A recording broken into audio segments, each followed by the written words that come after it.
दंतेवाड़ा में एक बड़ी घटना हुई जिसमें 10 जवान और एक सिविल ड्राइवर शहीद हो गए और इस पूरी घटना के बाद तमाम घटना से जुड़ी जानकारियां निकल कर आ रही हैं। लेकिन आज हम उस शख्स से भी बात करेंगे जो इस घटना के चश्मदीद गवाह रहे। दरअसल ये युवराज हैं और ये अपनी काली स्कॉर्पियो में जवानों को लेकर उसी कन्वॉय में चल रहे थे और इनके ठीक सामने वाली वो गाड़ी थी जो माओवादियों के बारूदी सुरंग की शिकार हुई और 10 जवानों की और एक सिविल ड्राइवर का नुकसान हमें उठाना पड़ा।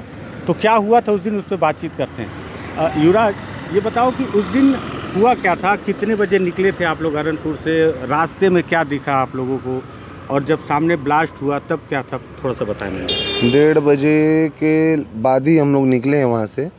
उससे पहले हम लोग फोर्स को लेके वापस आए। उसके बाद हमारी 3 गाड़ियाँ, पिकअप, एक गामा और मेरी स्कॉर्पियो, तीनों निकली। सेकंड नंबर में मैं था, जहाँ पे गामा की ब्लास्ट हुई उस जगह पे मैं था। और एक जो आम पंडुम वाले, उन्होंने रोका गाड़ी। पिकअप जो है उनको चढ़ाकर निकल गई कि हम नहीं देंगे पैसा, ऐसा करके। अच्छा, है ना, क्योंकि हड़बड़ी भी एक थी जिसको ले जा रहे थे हम। तो उसके बाद घायल नक्सली भी था पिकअप में। तो उसके चक्कर में वो सीधा पिकअप को चढ़ाया उनके उसमें नाके पे और सीधा निकल गया। अच्छा, उसके बाद फिर मेरी गाड़ी की जस्ट मैं निकालूंगा बोला, मेरी गाड़ी में पूरा लकड़ी फंस गया। उतने में गामा मेरे से आगे हो गई। अच्छा, फिर मैंने गामा को ओवरटेक किया क्योंकि मुझे पिकअप के पीछे लगाने बोला गया। तो मैं गामा को ओवरटेक किया।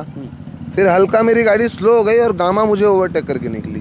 अच्छा। किस्मत, गामा आगे गई और ब्लास्ट हो गई। जैसे ही ब्लास्ट हुआ तो क्या वहाँ का मंजर क्या था? जैसे ही ब्लास्ट हुआ तो क्या देखा आपने तत्काल? माइंड तो मेरी 2 मिनट के लिए सुन्न एकदम पड़ गई थी। मतलब ब्लास्ट पहली बार ऐसा कुछ देख ही रहा था। मतलब कोई होश नहीं था, कुछ नहीं था। सर ने चिल्लाया लॉक खोलो, लॉक खोलो। बड़ी मुश्किल से लॉक खोला। गाड़ी का सारे लोग उतरे, कूदे, अपनी अपनी पोजीशन लिए हमारे जवान। उसके बाद फिर 2-3 फायर राइट साइड से हुई। उसके बाद फिर हमारे जो अधिकारी थे वो लेफ़्ट साइड से उतर के पूरे फायर चालू किए। फर्स्ट फायरिंग जो हुई, उसके बाद लेफ़्ट से भी फर्स्ट फायरिंग आ रही थी। मैं लगभग वहाँ 5-10 मिनट था, वहाँ पे सोया हुआ था गाड़ी के नीचे। वीडियो भी आपने बनाया था? वीडियो मैंने बनाया था बट किसी कारणवश डिलीट करना पड़ गया। अच्छा। ना उसके बाद फिर गाड़ी में कुछ नहीं बचा था। मैं बोला कि ब्लास्ट हो गई। मैंने उतरा, देखा मैं, सर गाड़ी पूरी ब्लास्ट हो गई, कोई नहीं बचा करके। क्योंकि गाड़ी के जो परकच्चे उड़े चारों तरफ पूरा, उसके बाद धुआं ही धुआं, कुछ नहीं दिखा।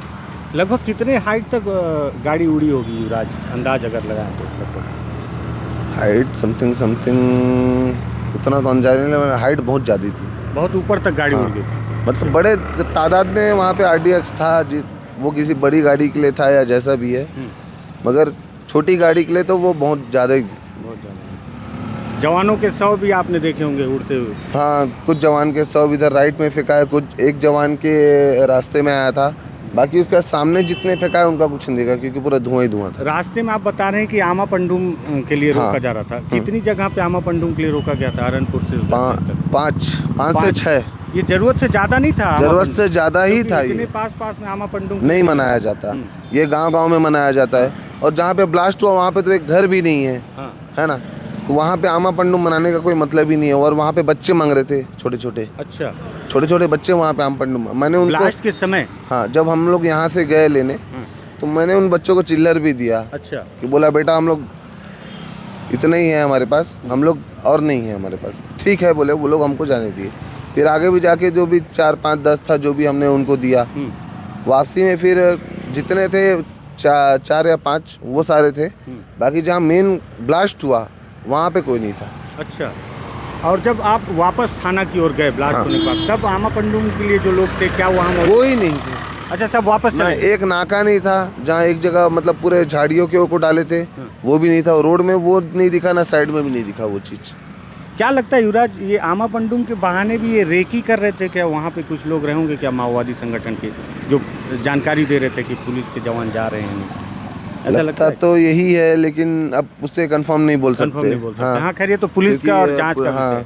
वो अब अधिकारी जो जांच करेंगे उन पे ही है। ठीक है। तो अभी कैसी स्थिति है आपकी? अभी ठीक हूँ। कल तो बहुत सहमा हुआ था क्योंकि कल की घटना जो थी वो दर्दनाक थी। 10 जवान, एक हमारा ड्राइवर, शहीद होना बोलने से बहुत बड़ी बात बहुत हो गया। बड़ी और ऊपर दुखद से घटना। आँख के सामने देखना पहली इतना बार बड़ा हुआ blast, होगा ऐसी पहली बार हुई है मेरे साथ ऐसी घटना, बहुत ही भयानक। ये युवराज हैं और युवराज जो है इस बड़ी घटना के चश्मदीद गवाह हैं, जिन्होंने पूरी घटना को देखा। और बहुत इत्तेफाक की बात है कि जिस कन्वॉय के जिस लाइन पे ये चल रहे थे, कायदे से इन्हें पिकअप के ठीक पीछे होना चाहिए था, लेकिन किसी कारणवश इनकी गाड़ी पीछे हो गई और वो गामा गाड़ी जो ब्लास्ट का शिकार हुई, वो बस इनके गाड़ी को ओवरटेक करके आगे निकली थी और इस ब्लास्ट का शिकार हो गई। यदि इनकी गाड़ी पहले होती तो हालांकि कहने में काफ़ी दुखद है, लेकिन हो सकता है कि उस ब्लास्ट का शिकार युवराज और इनके साथी हो सकते थे। इनका बच जाना जितना सुखद है, उन जवानों का शहीद हो जाना उतनी ही दुखद घटना है। और इनसे बात करना बेहद ज़रूरी था, इसलिए लगा कि चश्मदीद से भी बातचीत की जाए। इस सब जानकारी के साथ में NDTV के लिए दंतेवाड़ा से विकास तिवारी।